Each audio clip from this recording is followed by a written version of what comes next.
What's going on, guys? Welcome to Black Iron Battles Blood Bowl Extravaganza. So we've got season 2, we've started it off, and this is the team spotlight. So we're gonna have a couple of these. There'll be I'm not gonna go through all the teams at once because there are 32 teams in 2 different leagues. You can see here this is actually League GORK. So this will be a lot of the coaches from last season. There was 12 coaches last season. This time League GORK will have 16 teams. And so let's go ahead and jump right into this. And we're going to go ahead and show off these teams for you guys. So right off the bat, our Skaven coach from last season, Valnir 19, he is going to take the Undead this time. So if you guys remember Valnir, he was the Skaven coach last time. He actually did make it deep into the playoffs, and he was a force to be reckoned with some of those gutter runners he had last time. So this time he does have, you can see here, he's got the Temple Hoff Damned. So he's getting ready here. He's got the undead, and he's gonna go ahead and bring 2 mummies. So you can see he's got the limper. He's also got and so mummies, they actually do have 5 strength. They don't. So these are the best big men in the game. So they don't have any neg trait, and they do have 5 strength. So you see he does have both of those mummies. You want to get them early, and you want to make sure you have them there so they can pick up MVPs. You can see he's got the limper and shapeshifter. He's also got his 2 whites here, which are his blocking pieces. So those are always really good. You can see here the white. They have 3 strength, 3 agility. These are very, very standard pieces here. Always have the white. So he's got Drifter and Manny. He's got 2 of the ghouls there. You can see there with dodge. So those will be ball carriers and just general. They've got pretty good movement there with 7 movement. So those are the fastest players on his team. And then you can see here he's got some skeletons and some zombies down here.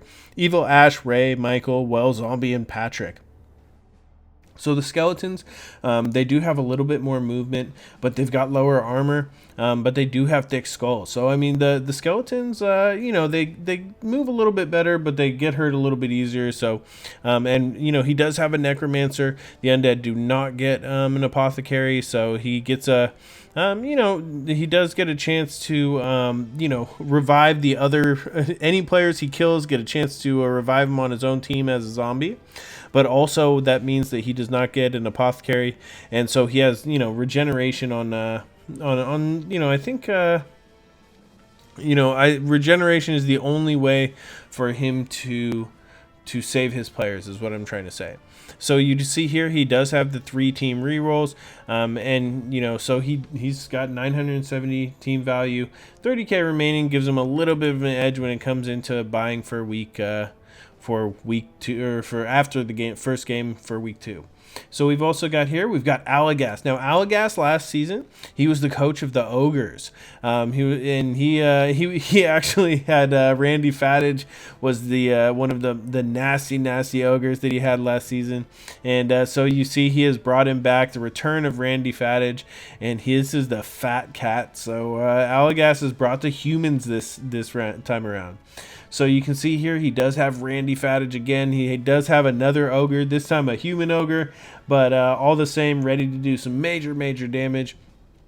You see here he's got Van Helsing, he's got which is his thrower there. You can see he's got the 4 blitzers. I'm sorry. He's got Mo, Shemp, Larry, and Curly. So he's got the Stooges there, and I mean you can see there those humans actually kind of do look like the Stooges. That's pretty good, man. He's got the catcher and the thrower, of course, and then he's filled it up there with a couple of linemen. So you can see look at the movement on that catcher, movement 8. So the humans, I don't know if you guys don't know this or if you're new to Blood Bowl or not, but the humans are definitely jack of all trades, master of none. So they can do a lot of things pretty well, but they're not going to do anything the best. Now, because he does have this big man right up front, he gets a better chance of maybe getting him leveled up, getting some good damage done there. The ogre does have a neg trait though, so you can see he does have a loner, and which means that he really does have trouble using rerolls. And, he also has Bonehead. So you can see there, he has to roll that D6. So just like almost every big player, he's got to roll a D6. And that's why the mummies from the Undead are so strong. But see here, he has tossed one fan factor in there just to give him a bonus over on the kickoff table. If the opposing coach doesn't have one in there, he'll win those. There's a couple of different kickoff rolls. And so that's pretty much that. I mean, he is ready to go. Allagash is coming. He's coming strong. And he played the Ogres last time, which the Ogres are a very, very hard team to play. And so coming back this time with the humans, I think that Allagash will probably be in the playoffs no trouble. So this time, since there are so many teams, it's still just going to be the top 8 that are going to make it into that single elimination playoff round, and that should be a lot of fun because actually it'll be with people from both leagues. So there will be 16 players in that elimination round. So either way, it's going to take a lot to get there, and this is just the beginning. So let's go ahead and move into Team 3. We are moving into the Underworld Denizens, the meme dream team, Professor Pone and his Underworld Denizens. So I don't want to spoil it for you guys, but he has actually played one game. So you can see here that we do have some SPP on his players there. He's gotten he actually got some really good SPP in his game. So he's played one already, and bear in mind that that his team may reflect that. So you can see here, he's got all different meme names. So he's got the Warpstone Troll. The Warpstone Troll also has an egg trait. He'll definitely, he's definitely can go really stupid, and he can have some trouble. You've got to get someone in there, and they've got to stand next to the troll. Otherwise, he's got to roll 4 up to do anything. But with someone next to him, it's not too bad. So you can see Prof started with the Warpstone Troll. He's got 2 Skaven Blitzers. He's got a couple of Skaven Throwers here, a couple of Linemen, and he's got a bunch of Goblins. So the one thing, and you can see each one is named after a meme. So you can see Pedbear, Rickroll, Kappa Pride, Palpameme, Velociraptor, the Condescending Wonka, Spider-Man Thread, Pep the Frog, Evil Kermit, 4chan, Epic Win Baby, Cool Story Bro, Conspiracy Keanu, and I feel like there was one more player, and I'm not sure what I believe it was Bad Luck Brian, maybe. I'm not 100% sure, but I believe Bad Luck Brian's the one who got knocked out. Maybe he had a niggling injury on a goblin, and so I think he used his money from last game to replace that niggling injury. So you can see here he's got that APOC. He does have 2 team rerolls and 1 fan factor. So I'm not 100% sure what he started with, and I feel bad that I let a game get in before I got to these team things. But we're gonna get it. We're gonna get into it now as soon as possible, and so that way, we don't have any more trouble. So you can see here, Paladin Nafi, he's down team value. So I think he's taken some major hits in his game. He played his first game there. So he's got the Knights of Berkai. So I forgot to say, Professor Pone played the Halflings last time, the came up short team. So Professor Pone this time with the Underworld Denizens, taking a team that's a little bit more competitive, and I'm excited to see how he does this season. I mean, him and Allagash, they were champions last season. So coming back with stronger teams this time, I'm excited to see them just lay the beat down on people. So over here for the Knights of Berkai, that's Paladin Nafi. So Paladin Nafi actually last season was he played the Khemri team, and he came in a couple games late, so he played at a disadvantage the whole season, and it does look like he is starting to play at a disadvantage again this season. You can see after the first game, he has taken some injuries. He's got missed next game with a fractured leg on Folkard the Broad, his lineman, and Big Tony, He had Big Tony in there. He got a smashed knee there. You can see he's got a niggling injury, so he'll be out as well for a game. and he's also going to take one more to any injuries going forward. So he's going to have to do some replacing. He was able to get a apothecary after that first game, and he did start with the 3 rerolls as well. So you can see that pretty much all of the coaches are starting reroll heavy, and they're starting with pretty, everyone's starting with big men. They're starting with big, exciting teams, all of their block pieces, and so that's pretty much been what everyone's going for. Just a huge, exciting hits, and it's been great so far. So the Bretonia team is not as big about the hits, and especially early, they do have some developing to do, because all they do is they start with a bunch of like wrestle and fend. And so you can see here the linemen here, they start with fend. And so just so you guys know, the Bretonians were not a team that was, really, it wasn't a standard team in tabletop. They did come in just for Blood Bowl 2, and everyone was pretty surprised when they came out. But they are pretty fun. But you can see here, they don't get strength. They're just generals. So they can't do as many cool things without doubles. They've just got the fend to start off with, but they are nice and cheap. And those linemen, they do all right as the cheaper player. You see here, he's got Paladin Nafi himself as a blitzer. We've got Sir Dondinel de Forgex and the Venerable Ashtarth. We've got Gilbert Le Chevalier and the aforementioned Folkard the Broad. We've also got Felix Lebrant, Sir Bill Select the Green, and I just love the way these blockers look. I mean, just all of the Bretonia players, you just can tell that they just look like the peasants are just beneath them. It is just so glorious. But you can see here, we do have Big Tony, we got Happy Slaps, Patsy, and Random NPC 1. So Happy Slaps, I really like that name. Big Tony was great.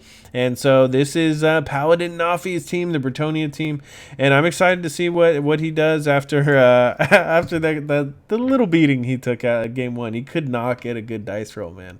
So here we go. So Gojira, the necromantic coach from last season, is back again. He's got the orcs this time. And this time with the orcs, he's gonna be able to do some damage. I mean, Gojira, he was actually a new player not that long ago, but he's put in his work. He's got hundreds of games in now, and he has come with the orcs. He's got mean, green, and thick. So he is the boys in the hood are always hard and thick, brother. So he's coming in nasty, man. He's got you see here, he has actually also played his game for the week. So, oh God, I'm giving it away. He's got 4 strength on Ludicrous, man. Oh, wow. 7 SPP. That is nasty, man. So he had a great game. He played a good game, and he was, it ended up in a tie the first game. So these games are all available, I believe, on Twitch or YouTube. So check them out. If not, send me a message on the Discord or something, and I'll try to get them recorded and put up for you. But you see here, Ludicrous actually got the MVP, as well as having gotten he got an injury, actually. I think the only injury, but it wasn't a major injury, just out for the game. But he was able to pick up the extra 2 and put together that into turning into level 2. So I think that was the first player in League GORK that did it, and it was pretty awesome. So you can see here, that gave Gojira a huge boost in team value, but it's all right. Let's go ahead and get into his players. So you can see here, he has taken 2 goblins, and he's got no thrower. So there's no thrower on the field, 2 goblins, and things are a little bit wacky over here with this greenskin setup. So you can also see he's got his players named. So he's got the 4 black orcs right up front, of course. You really want those big black orcs with their 4 strength to be in there as soon as possible and hopefully grab MVPs so they can get block as soon as possible, because that 4 strength starts to lag a little bit once guard comes into play if you don't have block. And you can see all these great names. 50 Teeth. He's got JG. He's got, what are the other ones? He's got Cardi G, Giggy Smalls, Ludicrous, Goopak, Post Galone, Ice Goob, G Dot, Little Gwain, Ard Boy, and Tough Boy. So he's got those 2 linemen. Of course, everyone always got to have 2 linemen. And then you can also see he's got Little Gwain the Goblin, G Dot the Goblin, and these 2 blitzers. The 4 blitzers. Sorry, everyone always. Oh, so the blitzers I think are the best The best for their cost, I mean, they raised them 10K, I think, here in Blood Bowl 2 on the PC, but these guys are great as well. So is pretty awesome setup he's got. I love the theme, love the names. He's got the 3 rerolls as well. Now you can see he has picked up the Apothecary with the winnings from his first game. I'm not sure if he had one, but I think with the 3 rerolls, that means he didn't. I can't quite remember, but either way, he does have the Apothecary now. He's also got the 3 rerolls, and he's got a little bit of extra gold in the bank. So after that first game, he is ready. Mean Green and Thick, and Gojira, I'm sure he's shooting for the playoffs as well, but it is going to be a lot harder this time, folks. So for this part 1 of the breakdown, we're just going to go into the half of the first squad, and then we'll go ahead and so that way we can do it in 4 parts, and I'll show you guys each of the teams. And hopefully I'll get it done pretty quick. So we've got 5 done, and we're into LD Gaming, which is the Gobbo King himself. We've got the King's new Gobbos, and he has brought the Gobbos back. The Gobbo King brought the Gobbos. What's new? And he is ready. He's got us all again, and he has got the gang, man. He's got Lore Master of Sotek, and now I'm a troll. So before I was the Pogor, and that did not work out well for him. So you can see Gobbo does not have the Pogor this time. He also isn't swinging a Fanatic up here, but his team value is only 800. So I'm not sure what the plan is. I don't know, what's going on, but at the same time, we will see shortly. So I think to bring those 2 trolls, he probably had to cut it a little bit short. Maybe, I don't know. He does have that Looney. So the Looney, the Gobbo King himself, he'll be there. I love, so the Looney is pretty nice. He's got that chainsaw, and I guess there's no Fanatic, no Pogor yet, but as that money rolls in, I'm sure that's what he'll be doing next. You can see here that he does have those goblins named after a lot of the different coaches. He's got Nafi, Sage, he's got Hinjahund himself, he's got Paul, King Jumbo, Agent 47, Grum, David Bodie, and Gaba. So he is David Bowie and Gaba. So he's got some, pretty odd goblin names there. He's got 3 team rerolls, so he's ready. He's bringing the heat. The lads are ready, boss. So he's coming in there. You can see his team standing up there, and that is the King's new Gobbos. So Gobbo just barely didn't make it into the playoffs last time, and so hopefully this time I think he's gonna be trying to get in there. I know last time he had a lot of stuff going on, so hopefully this time he can use the Gobbos to his advantage and sneak in there and use some tricks and pull it out. So here we go for number 7 of 16. We've got Prophet of Sotek using the Chaos Bad Boys. And I will tell you something that Sotek wanted me to make sure and mention is that he is using the Beastmen. He is not using a Chaos Army. He's using artificial rules. He's limited himself to Beastmen there. And you can see it looks awesome in the background. So you can see here in the red host's wake comes the herd. And I will say that Prophet of Sotek is our Hog King. He won the first season. I know that a lot of, whatever happened with my house, it kind of messed up the end of the season, so I wasn't around, but Sotek pulled it out, the red host, and he has come back with a vengeance. He wants to defend his crown, he wants to defend his title, and he's brought the Serpent Spawn. So you can see here he does have Beastmen. And so he's starting with Horns across the board. But Horns is not that great when you have a lot of it. So when any player blitzes, Horns gives them a +1 to their strength. So it can be great, but of course you can only use one of those skills per match. But I guess the value comes from any of these players can actually blitz at any time and be ready for damage. He's also got this Minotaur up here, and of course Relin Shadowhorns, Datgor, Fleshcraver, Dasgor, Ironhoof, and I am almost positive that these are actually lore-friendly names. I mean, I feel like, yes, of course, the Sign of Morgurb, Pestral, Pusshide, Arguel, Mancleaver, Mazark, Forhorn, or Marzak Forehorn. So I'm not sure if these are if they're lore friendly, or if these are actually famous beastmen from actually in the novels or something, or in the army books. But either way, I'm pretty sure they're from the books, probably. But you can see here he's also got his apothecary to start, so he's starting safe. He does have one fan factor, and a lot of the coaches will bring that fan factor. You see, not too many try to win brilliant coaching, but a lot of them try to get that one just to toss 10K and maybe get that kickoff roll.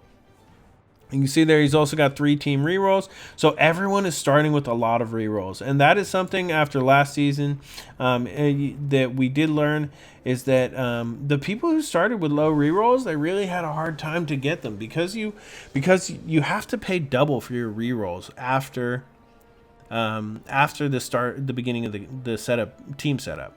So when you set it up, it's just so much cheaper, and it's really helpful to have a good number of rerolls. So this last number 8 of our part 1 of our coaches spotlight, our team spotlight here, is the Hollywood Cougars. The coach is CW3 Claire, and that is a new coach this season, one of the 4 additions to League GORK, and he is one of the new Hog coaches. So he's not new to the game, though. You can see there his player level's 20. He's one of Gojira's buddies. He's got a small YouTube channel as well, just like everyone else, I think, has a YouTube channel pretty much. And so, check him out. I'm not sure if he might be a Twitch gamer, but either way, keep your eyes open for him and his Hollywood Cougars. So he has brought the Amazons this time. I don't know if you guys remember looking in, brought our Amazons last time, but we are at it again, folks. You can see here we've got dodge across the board. So I'm going to say that this is actually the team that I am up against the first week. And so I'm doing a little scouting here right now in this scouting report. You can see here 3 rerolls, pretty standard, as you guys can tell. He's got the apothecary already, making sure that none of his players bite the dust in the first round. It's always the safe way to play. You see here holding it down in the prime of age, so those Hollywood Cougars, and they are coming out: Betty White, Jennifer Aniston, Sandra Bullock, Mariah Carey, Madonna, Cameron Diaz, Halle Berry, Demi Moore. There's 2 Demi Moores, folks.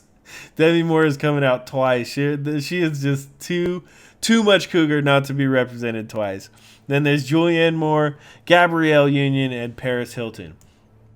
So I love the theme. That is just great. I mean, I can just imagine this being a tabletop painted army. And you can see there he does have the catcher in there, and he's also got all 4 blitzers. So, there's a lot of development to be done. And the real trick with playing the Amazons is the armor 7 across the board.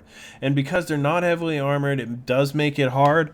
But with all that dodge, and starting with 4 blodging players, these guys with 6 movement allowance, there's nobody fast on the team. They're all like average speed, average strength, low armor, but they are hard to knock down. So with dodge and block, the only thing that knocks them down is a POW, or if you have tackle. But we don't really have a lot of tackle at this point. And even on the line women with dodge, only the POW works as well, unless you have a block. And not that many players start off with blocks. So these guys are, despite their low armor, are deceptively hard to knock down. And I'm not just saying that in case I lose to them in the first round. All right, guys, so that was the first 8 teams. You guys can see here some teasers here coming up. Team America, Nagaroth Widowmakers, and you can see there we've got someone pretty famous coming up in part 2, and that we've added to our league. And so I hope you guys are enjoying. I hope you guys are looking forward to this Blood Bowl 2 Wild Hog Season 2, trying to crown the new Hog King while, Prophet of Sotek defends his title. It is just awesome. I'm so glad to be back. I'm so glad that you guys are all joining me. Please subscribe below if you guys are new, and click the little bell icon if you want to see all the new stuff coming up, all this Blood Bowl content coming to you soon. Thanks again, and talk to you soon. This is Black Iron, and this has been Black Iron's Blood Bowl.